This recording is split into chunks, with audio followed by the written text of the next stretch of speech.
In the profession of education, we are sometimes so focused on academic side of things, we sometimes stray away from the important aspects of development that need to be recognized.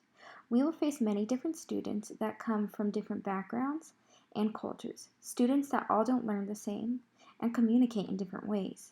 Part of our job is working with challenging behavior.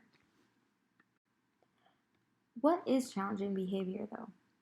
Well, challenging behavior can be seen as a repetitive behavior that interferes with a child's learning experience, as well as their interactions with other students and adults.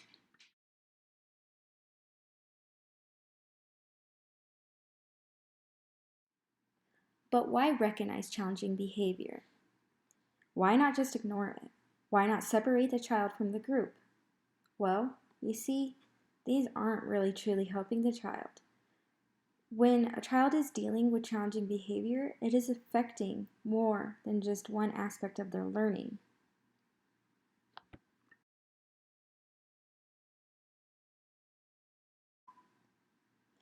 In early childhood, emotions are running high, yet children don't fully understand their own feelings and how to communicate those feelings.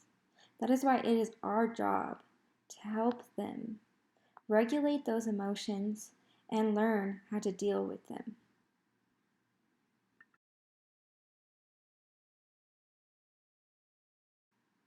In trying to understand a child's behavior, we must look at all outside influences, the environment, relationships, as well as what was happening before the behavior took place. You see, there is not just one determining factor that may be causing this challenging behavior. As educators, it is our job to learn about each individual child and how they express themselves.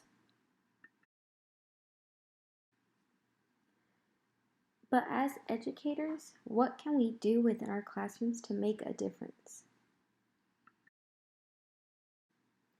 When working with toddlers and infants especially, we must recognize emotions and label those emotions, as well as just being able to build a positive environment and relationships with the children we are caring for. We do this by getting to know each individual child within our classroom, as well as the families we work with. Part of working with challenging behaviors is being empathetic and realizing the behavior is a form of communication. Taking a step back to understand what a child is communicating can allow us to learn from that child and provide us with the knowledge we need to give that child the tools they need to be able to regulate their emotions. When working with infants and toddlers, they sometimes don't have the words to communicate how they're feeling. In some practices, teachers develop infant signs that help them communicate with their students better. Some of these signs are just simple signs as showing when they're sad or when they're cold. We can use these to help better connect with the children we are working with.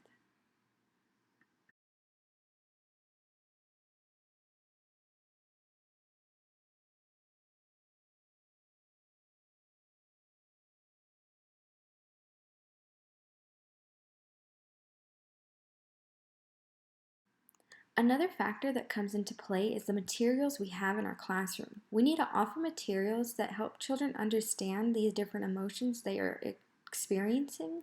We can do this through the books and providing other areas of the classroom like a cozy corner. A cozy corner is a place where a child is able to go when they are feeling that they need to reflect on their feelings.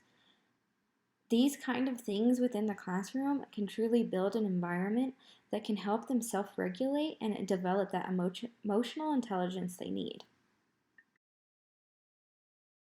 Overall, there are many factors that come into play when dealing with challenging behavior.